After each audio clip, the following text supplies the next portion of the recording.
اللہ تبارک و تعالیٰ کا بے پناہ کرم ہے کہ اللہ رب العزت نے ہم سب کو آج یہاں پر بیٹھ کر بات کرنے کی اور بات سننے کی توفیق نصیب فرمائی ہے۔ الحمدللہ آج جو پرانوں کا جوڑ رکھا گیا ہے، پرانے ساتھیوں کا، انشاءاللہ العزیز ہمارے سامنے آج ایسی باتیں آئیں گی جو انشاءاللہ ہماری زندگی کو روشن کرے گی، اور ہم روشن کرنے کی فکریں لے کر یہاں پر بیٹھے ہوئے ہیں۔ اس لیے اللہ سے دعا کرتے ہیں کہ اللہ تعالی ہمارے سامنے وہی باتوں کو لائے جو ہمارے دلوں کی اصلاح کرنے والی ہو۔ تو دوستو، سب سے پہلی بات یہ ہے کہ کامیابی اللہ رب العزت نے دین میں رکھی ہے اور ناکامی بے دینی میں رکھی ہے، لیکن اللہ کی طرف سے جو کامیابی اور ناکامی آتی ہے وہ ایک دم نہیں آتی، بلکہ آہستہ آہستہ آتی ہے۔ جس طرح بچپنا ختم کیا، آہستہ آہستہ جوانی لائے، آہستہ آہستہ جوانی ختم کر کے بڑھاپا لائے، اسی طرح آہستہ آہستہ ہر چیز ہوتی ہے۔ اس لیے جو دین پر نہیں چل رہا وہ یہ نہ سمجھے کہ کچھ نہیں ہو رہا، جو چاہے کرو، کیونکہ ناکامی آہستہ آہستہ آتی ہے۔ اسی میں دھوکہ لگتا ہے دوستو۔ اللہ تعالیٰ موقع دیتے ہیں پلٹنے کا، توبہ کرنے کا۔ جب انسان کمزور ہوتا ہے تو نفس قوی ہو جاتا ہے اور انسان گناہوں کی طرف چل پڑتا ہے، نماز نہیں پڑھتا، حالانکہ اسے معلوم ہے کہ نماز فرض ہے۔ جب مسلمان حق سمجھ کر بھی گناہ میں پڑے گا تو اللہ ان کو دنیا میں نقد مصیبت دکھائیں گے۔ جیسے ڈاکٹر کہتا ہے کہ پرہیز کرو، اگر نہ کیا تو فوراً نقصان نظر آئے گا۔ تو دوستو، ان باتوں کو ہم سامنے رکھیں۔ آج ہم یہاں پر جو بیٹھے ہوئے ہیں ماشاءاللہ پورے کے پورے پرانے ساتھی یہاں پر بیٹھے ہوئے تشریف رکھے ہیں۔ اب اپنے آپ کو اپنے ذہن میں یہ بات بٹھا لیں کہ آپ لوگ یا ہم سب لوگ ابھی اپنے آپ کو پرانا نہ سمجھیں۔ تین قسم کی چیزیں ہیں۔ بعض چیزیں جیسے گیہوں وغیرہ پرانا ہونے سے کمزور ہو جاتا ہے، خراب ہو جاتا ہے، اور بعض چیزیں ہیں جو پرانا ہونے سے زیادہ قیمتی بن جاتے ہیں، عمدہ ہو جاتے ہیں۔ جیسے چاول ہے، جتنا پرانا ہوگا اتنا ہی عمدہ ہوگا اور اس کی قیمت بھی بڑی ہوگی اور پکنے میں بھی لذیذ ہوگا۔ تو کچھ چیزیں ہیں جو پرانا ہونے سے کمزور ہو جاتی ہے اور کچھ چیزیں ہیں جو پرانا ہونے سے قیمتی ہو جاتی ہے۔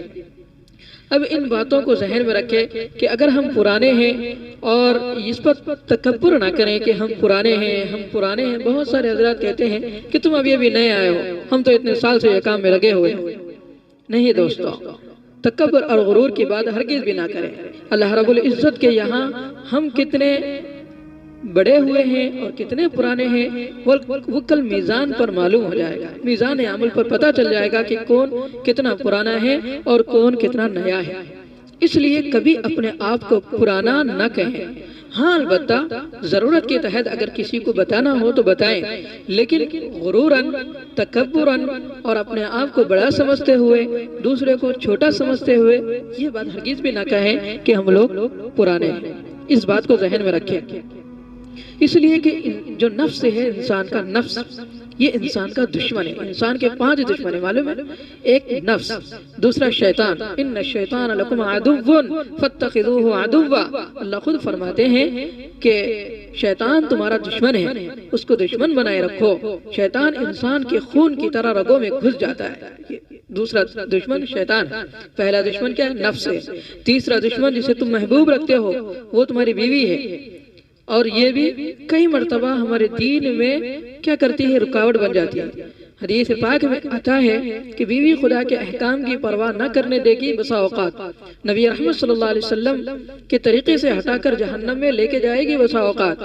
تو اس لیے جہاں پر بیوی کی بات دنیاوی اعتبار سے ہو تو مانے، لیکن جب شریعت کی بات اگر رکاوٹ میں آ جائیں تو اس کے بات کو بھی ترجیح نہ دیں۔ اور چوتھا دشمن اولاد ہے۔ خود اللہ تعالیٰ فرماتے ہیں، خود اللہ تبارک و تعالیٰ نے قرآن کریم میں ارشاد فرمایا ہے کہ تمہارے مال و اولاد تمہارے لیے فتنہ ہے، یعنی آزمائش کا سبب ہے۔ تو اس لیے ان چیزوں کو ذہن میں رکھے۔ اور 5واں دشمن ہمارا برادری اور ماحول ہے۔ برادری یعنی ہمارے رشتہ دار جو ہمارے شادی بیاہ کے جیسے سسرالی رشتہ دار ہے، سالہ ہے یا سسر صاحب ہے یا ساسو ماں ہے، یہ اس کے علاوہ اور بھی ہمارے بہن بھائی یا اسی طرح خالہ ماموں، یہ جو رشتہ دار ہیں یہ بھی بعض دفعہ ہمارے دین میں رکاوٹ کا ذریعہ بنتے ہیں۔ تو ان 5 دشمنوں سے ہم بچنے کی کوشش کریں۔ تو جتنا زیادہ ہم پرانے ہوتے جائیں گے اتنی زیادہ قربانی ہمیں دینی پڑے گی۔ حاجتیں قربانی نہیں ہوتی، حاجت تو پیدا ہوتی ہے اور اسے پورا بھی کیا جائے گا، لیکن عام طور پر حاجتیں اعتدال پر نہیں رہتی، اس لیے اس میں خواہش گھس جاتی ہے۔ اس لیے شریعت آتی ہے اور بتلاتی ہے کہ یہاں تک ٹھیک ہے، آگے ناجائز ہے۔ جسے طبیب اصول بتائیں کہ یہاں تک کھانا ٹھیک ہے، آگے صحت کے لیے مضر ہے۔ تو ایسے ہی دین آتا ہے، شریعت آتی ہے، ورنہ لوگ کیا کریں گے؟ غلو کر دیں گے یا حاجات کو پامال کریں گے، اور جب حاجات کو پامال کریں گے تو دین میں تنگی آئے گی، اور تنگی اللہ نے دین میں رکھی ہی نہیں۔ وَمَا جَعَلَ اللَّهُ لَكُمْ وَمَا جَعَلَ عَلَيْكُمْ فِي الدِّينِ مِنْ حَرَجٍ، اس لیے کسی حاجت کو پورا کرنے کی ممانعت نہیں ہوگی۔ حاجت کو پورا کرنے کے طریقے بتائے جائیں گے، اس لیے نبی رحمت صلی اللہ علیہ وسلم اور انبیاء کرام بھیجے جاتے ہیں کہ کوئی آگے نہ بڑھے اور کوئی پیچھے نہ رہے۔ نبی بتلائیں گے کہ کون سا کام کرنا ہے، کیسے کرنا ہے اور کس نیت سے کرنا ہے، تاکہ ان کا عمل دین بنے۔ جو بندہ خواہشوں کو قربان کر کے اللہ کے حکموں کو پورا کرے گا وہ اللہ کا مخلص بندہ بن جائے گا۔ تو کچھ چیزیں ہیں جو انسان کو قربانی کرنی پڑتی ہے، تب جا کر انسان پرانے پن کا آدمی بنتا ہے اور پرانا ہونے کی صفت اس کے اندر موجود ہوتی ہے۔ تو دعوت کے ساتھیوں میں جو پرانا ہونے کے لیے جو کچھ صفاتیں ہیں جو اس کو اپنے اندر لانی ہے، ایک تو یہ اسے آپس میں محبت ہونی ہے۔ یہ بڑے چھوٹے کو جوڑنے کی کوشش کریں گے۔ دعوت حاکم و محکوم، امیر و غریب سب کو محبت کے ساتھ جوڑنے کی کوشش کریں۔ یہ ہے دعوت کی صفات۔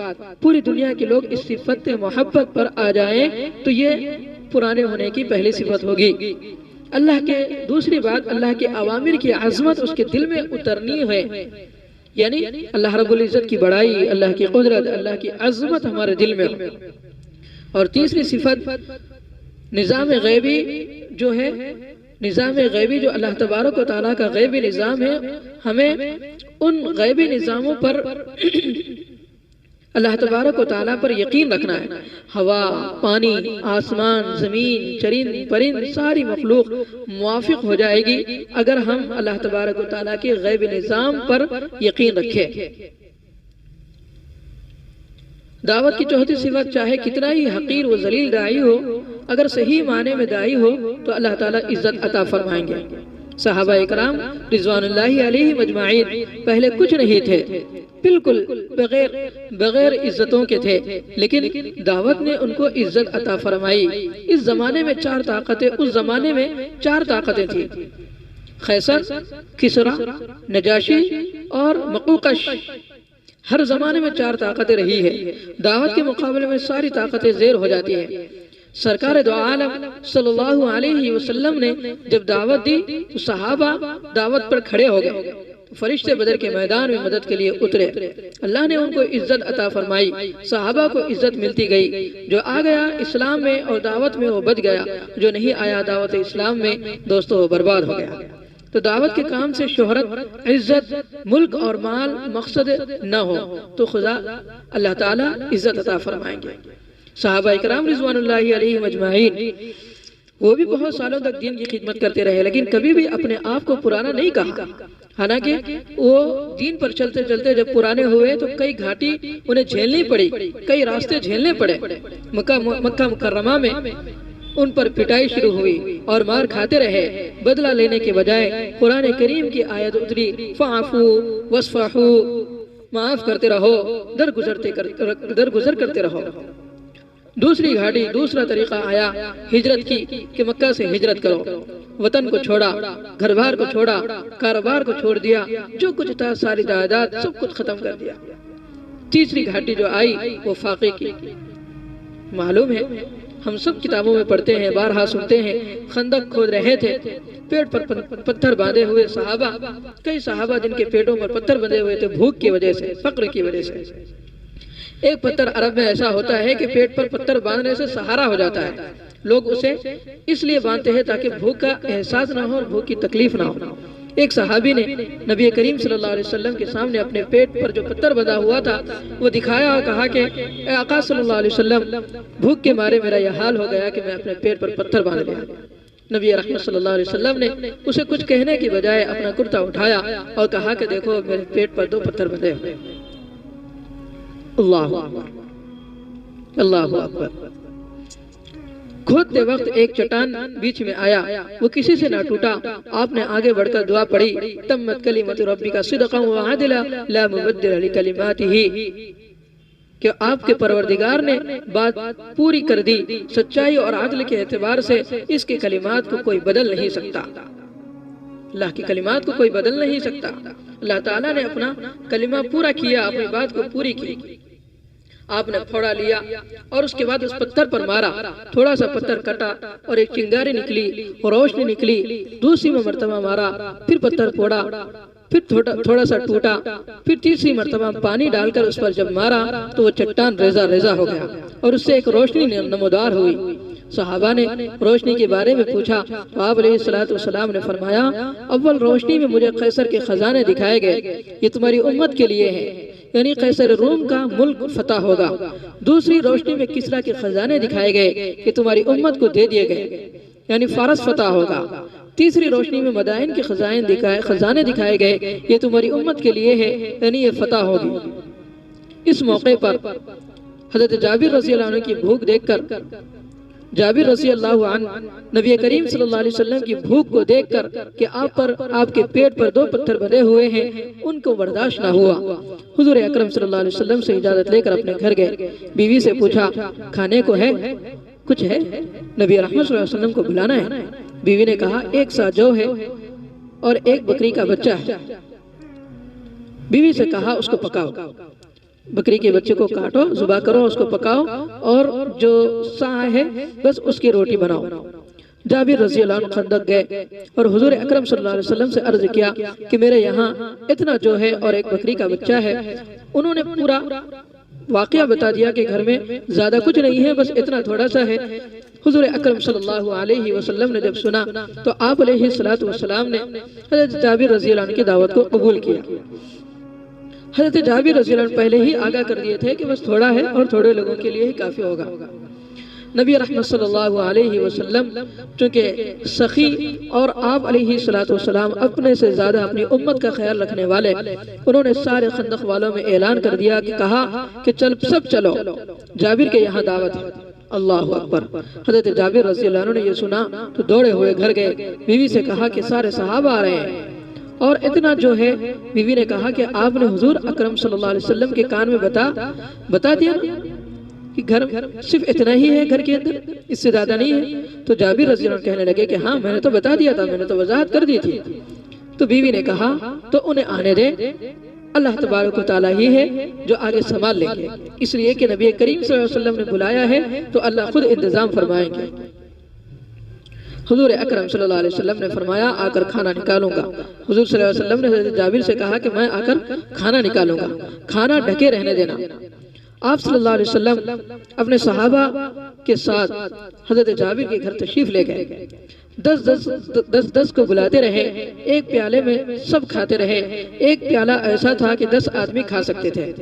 اس طرح 900 اہل خندق نے کھایا اور روٹی سے تنور بھری رہی، کم نہ ہوئی اور سالن بھی زائد بچا تو جابر رضی اللہ عنہ نے محلے کے لوگوں میں وہ مال تقسیم کر دیا۔ اللہ اکبر، اللہ اکبر۔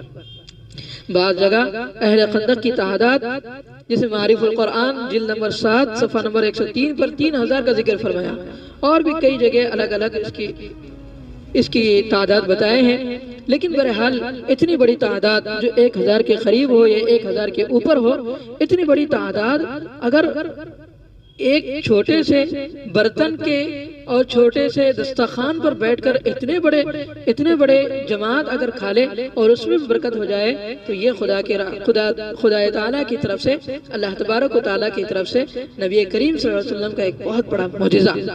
صحابہ کی قربانی پر اور صحابہ اکرام کی اس قربانی دینے کی بھوک اور فقر فاقے کی قربانی کرنے پر یہ اللہ تعالیٰ نے معجزہ دکھایا اور یہ انعام عطا کیا۔ آج بھی جو جماعتیں نکلتی ہیں، کئی جماعتیں ایسے ہوتی ہیں جو بے سر و سامان نکلتے ہیں، لیکن جانے کے بعد اللہ تعالیٰ کی طرف سے ایسی نصرتیں ہوتی ہیں کہ جانے والوں کو اس کا اندازہ ہوتا ہے۔ یہاں سب پرانے بیٹھے ہوئے ہیں، سب حضرات کو معلوم ہے کہ اللہ تعالیٰ آج کے دور میں کتنی نصرت کا وعدہ کیے ہیں اور کتنی نصرت کر رہے ہیں، ہم سب اسے جانتے ہیں۔ جہاں بھی جاتے ہیں ماشاءاللہ نصرتیں ہی نصرتیں ہوتی ہیں، نصرتیں ہی نصرتیں ہوتی ہیں۔ تو چوتھی گھاٹی صحابہ اکرام کی غزوہ تبوک کے موقع پر جب نکلنے کا حکم ہوا، کھجور پر پھل لدے ہیں، 1 ماہ کی مسافت ہے تبوک کی، صحابہ نکل پڑے۔ یہ 4 گھاٹی صحابہ نے جھیلی۔ اس کے بعد اللہ نے فیصلہ کر دیا کہ دنیا میں جہاں چاہے چلے جاؤ، کوئی چیز تمہارا مقابلہ نہیں کر سکتی۔ تو بتائیں کیا ہم بھی ان 4 گھاٹیوں سے گزرے ہیں یا گزر رہے ہیں؟ لہذا جس طرح صحابہ نے ان 4 گھاٹیوں کا مقابلہ کیا تو ہمیں بھی چاہیے کہ ہم کیا کریں، ان 4 گھاٹیوں سے گزرے۔ اپنے آپ کو پرانا نہ سمجھے۔ شیطان اکرام کرنے کے لیے پرانا کہلوائے گا۔ شیطان کیا کہے بھئی، اگر کہیں گے ہم پرانے ساتھی ہیں تو لوگ کیا کریں گے، ہمارا اکرام کریں گے۔ تو شیطان کیا کرے گا، ارے کہو پرانے ساتھی ہیں، بہت وقت لگائیں۔ تو اس طرح نہ کہیں دوستو، یہ کام ہمارا اخلاص پر مبنی ہے۔ جتنا ہمارے اندر خلوص ہوگا، اخلاص ہوگا، اتنا ہم نکھریں گے اور اتنا ہم سنوریں گے۔ اس لیے حالانکہ پرانا ہونے سے اوروں کا اکرام زیادہ کرنا نہیں ہے، صفات پرانے کے اندر آنی چاہیے، زیادہ صفات آنی چاہیے پرانے کے اندر۔ تو پرانا بننے کی محنت کرنی ہے۔ جب دعوت کو اختیار کریں گے تو 4 گھاٹی سے گزرنا ہوگا۔ صحابہ کرام نے اپنی جان و مال نبی رحمت صلی اللہ علیہ وسلم کے حوالے کر دیا تھا، اللہ کی راہ میں دے دیا تھا۔ جب صحابہ طرح طرح کی آزمائش میں پار ہو گئے تو اللہ نے ان کے لیے راستہ کھول دیا۔ 4 ماہ اور چلا یہ تو الف با ہے، ابتدائی مدرسہ ہے۔ جب اس کام کو زندگی کا مقصد بنا لیا تب ہے پرانا، تب ہے پرانا۔ 4 ماہ 40 دن، 1 سال 2 سال نہیں، ہر سال 40 دن 4 مہینے نہیں، بلکہ زندگی کو مقصد بنا لینا، یہ ہے پرانا ہونا۔ تو صحابہ 4 ماہ نہیں لکھواتے تھے، وہ جانتے تھے اور سمجھتے تھے کہ جو جان و مال خدا کے یہاں لگ گیا وہ ہے کام والا۔ صحابہ ہر ضرورت خدا کے یہاں رکھتے تھے، یہ ہے پرانا ہونا۔ پہلے ہم دعوت کے اندر داخل ہوں گے، پھر دعوت ہمارے اندر داخل ہوگی۔ تاجر جہاں جاتا ہے اس کی دھن تجارت کی لگی رہتی ہے۔ اگر بٹن کا تاجر ہے تو جس جگہ جائے گا بٹن دیکھے گا۔ اگر چمڑوں کا کاروبار ہے، ہر جہاں جائے گا چمڑے دیکھے گا۔ زمین کا کاروباری ہے تو جہاں جائے گا زمین دیکھے گا۔ تو لوگوں کے ساتھ جو چیز لگی ہوئی ہے وہ چیز انسان کو اسی کی فکر لگا دیتی ہے۔ دودھ کا کاروبار کرنے والا ہے، دودھ میں اسے داخل کر دیتا ہے۔ جب دعوت اپنے اندر داخل ہو جائے گی تو یہ دعوت خود ہمیں چلائے گی، دنیا میں پھرائے گی، جنت دکھائے گی، نفع دکھائے گی۔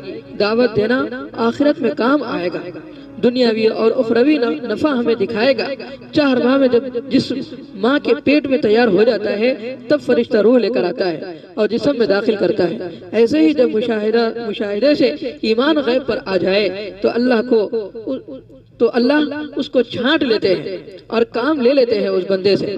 تو بچہ جب تک پاس نہ ہو جائے تو محنت کرنا پڑتا ہے، اور اگر فیل ہو گیا تب بھی محنت کرنا پڑتا ہے۔ تو کئی سالوں میں محنت کر کے پاس ہونا پڑتا ہے۔ اگر پاس ہو گیا تو ابھی کامیاب نہیں ہوا، ابھی تک تو تعلیم کا دھن بنا، جب ملازم مل جائے گی تو کامیاب ہوگا۔ تو ایسے ہی ہم محنت کرتے رہیں۔ جو اپنے آپ کو پرانا سمجھتے ہیں وہ نہ سمجھے دوستوں، کیونکہ خلاف طبع بات پر غصہ آ گیا تو بجائے معاف کرنے کے لیے ہم کیا کرتے ہیں، لڑ جاتے ہیں کہ دیکھو بھائی ہم پرانے سال سے۔ ایک صاحب سے ہم کہنے لگے کہ صاحب دیکھو تھوڑا سا یہاں پر لوگ سنت وغیرہ پڑھتے ہیں، ہم بازوں میں بیٹھ کر اپنی تعلیم کر لیں، لوگوں کو اس میں خلل ہو رہا ہے، لوگ پریشان ہو رہے ہیں۔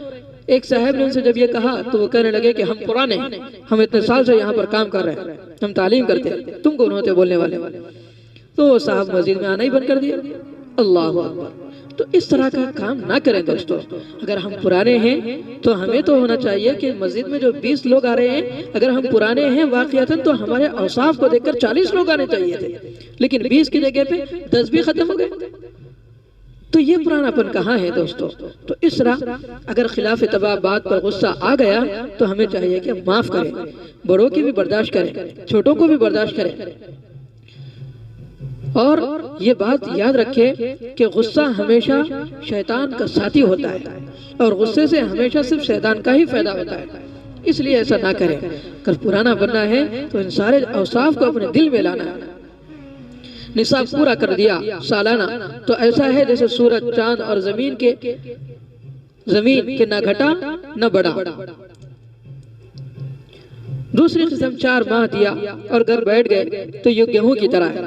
تیسری قسم یہ ہے کہ ہر سال ترقی ہو رہی ہے کام میں، یہ ہے سرکے کی طرح، دن بدن ترقی کر رہے ہیں یہاں تک کہ خدا راضی ہو جائے۔ خدا راضی ہو گئے تو کام بن گیا۔ انسانوں کی راضی ہونے اور ناراض ہونے سے کوئی نہیں فرق پڑتا۔ تو ہمیں چاہیے کہ ہم کیا کرنے چاہیے، ہمیں تیسری قسم کا بننا چاہیے۔ نصاب پورا نہیں کرنا ہے، 4 ماہ ایک بار لگا دیے گھر بیٹھ کے نہیں، بلکہ ہر سال ترقی ہوتی رہے اور اس کام کو اپنا مقصد بنا لے۔ اس کام کو اپنا مقصد بنا لے، اس حال میں کہ اللہ ہم سے راضی ہو جائے۔ مخلوق چاہے راضی ہو یا ناراض ہو، اس سے کوئی فرق نہیں پڑتا۔ وہ پرانا نہیں جو تعریف پر پھول جاتے ہیں اور کسی کی برائی کرنے پر غصہ ہو جاتے ہیں۔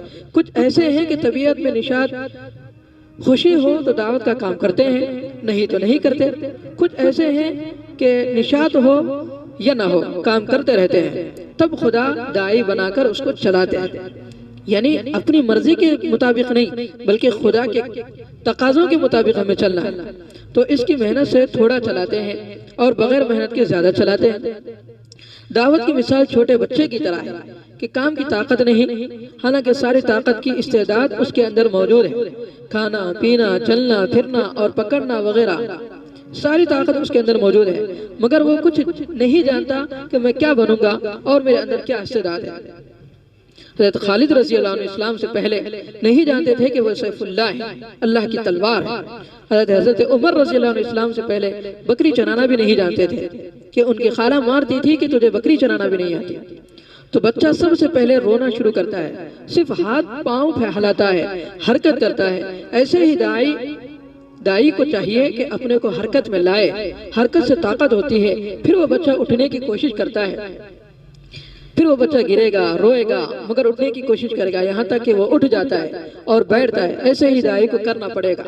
پھر وہ بچہ کھڑا ہونے کی کوشش کرتا ہے، گرتا ہے، روتا ہے، یہاں تک کہ کھڑا ہو جاتا ہے، پھر کھڑا ہو کر چلنے کی کوشش کرتا رہتا ہے، یہاں تک کہ چلنے لگتا ہے، ہمت نہیں ہارتا۔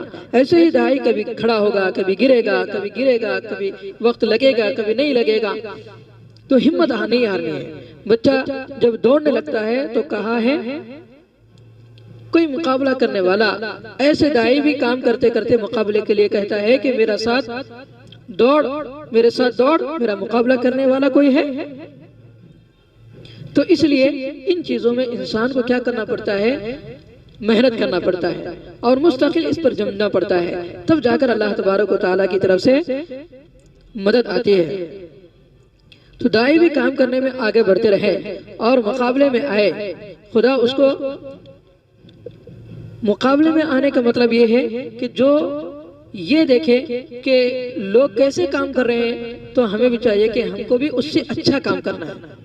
یہ نہیں کہ بھئی لوگ اس کو بڑا سمجھ رہے ہیں تو مجھے بھی بڑا سمجھے، یہ مقابلہ نہیں ہے۔ اس مقابلے میں تو اللہ ہلاک کر دے گا، جیسے قوم سمود، من اشد منا قوہ، ہم سے زیادہ کون ہے، سب سے ذلت والی موت اللہ نے ان کو دی، زلزلے کے ذریعے، ہلاک کے ذریعے زمین میں پٹخ کر ان کو مار دیا گیا۔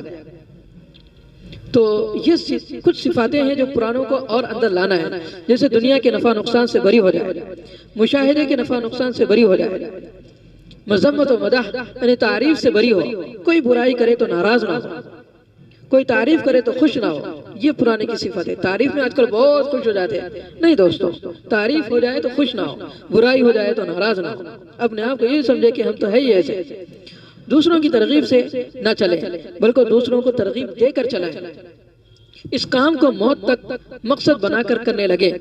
یہ ایک راستہ ہے دوستو، جو مل گیا سو مل گیا، تو اس پر چلنا ہے، مرتے مرتے کرنا ہے، کرتے کرتے مرنا ہے۔ خدا تربیت فرمائیں گے، خدا مسئلہ 2 رکعت پر حل فرمائیں گے۔ آج 1000 رکعت بھی مسئلہ حل نہیں کرتی۔ اب بتاؤ اس کام کو مقصد بنانے کے لیے، بتاؤ دوستو کہ ہم میں سے کون کون تیار ہے اس مقصد کو، اس کام کو مقصد بنا لیں۔